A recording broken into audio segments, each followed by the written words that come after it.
cœur de la nuit, alors que le silence enveloppait le village, Mama Nyota, la prêtresse et gardienne des traditions, fit un rêve troublant. Dans son songe, le lac sacré s'agita sous la lune, et une voix venue des profondeurs murmura « Le temps est venu. Le sang du gardien doit revenir. » Elle se réveilla, tremblante, le cœur battant. Ses yeux fatigués brillaient d'une lumière nouvelle. Sans perdre une seconde, elle saisit son bâton orné de coquillages et se hâta vers la demeure du chef Mzi, le chef du village. « Chef, les esprits ont parlé. Quelque chose va changer. Le lac réclame son héritier. Explique-toi, Mama Nyota. » Mais la vieille femme secoua la tête. « Le vent du destin souffle déjà.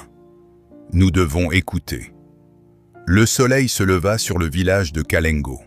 Les femmes pilonnaient le mil, les enfants couraient en riant, les marchands étalaient leurs tissus et leurs épices. Mais malgré la vie qui s'agitait, un murmure d'inquiétude planait dans l'air. Tout le monde parlait du rêve de Mama Nyota.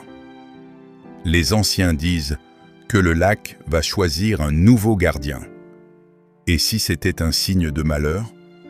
Au centre du marché, les yeux se tournaient vers la direction du lac, dont la surface miroitait sous le soleil, mystérieuse et profonde. Ce jour-là, un jeune homme arriva par le chemin du nord. Il portait des vêtements simples, mais autour de son cou brillait un pendentif gravé d'un symbole ancien. Un cercle entouré de vagues, le même que sur le totem du lac. Il s'appelait Amani. Il ne connaissait ni ses parents, ni son passé. Tout ce qu'il avait, c'était ce bijou, transmis depuis son enfance. Attiré par le murmure du vent, il s'approcha du lac. En plongeant ses mains dans l'eau, il entendit une voix douce. « Tu es revenu, enfant du lac. » Effrayé, Amani retira ses mains et regarda autour de lui. Seule la brise dansait entre les roseaux.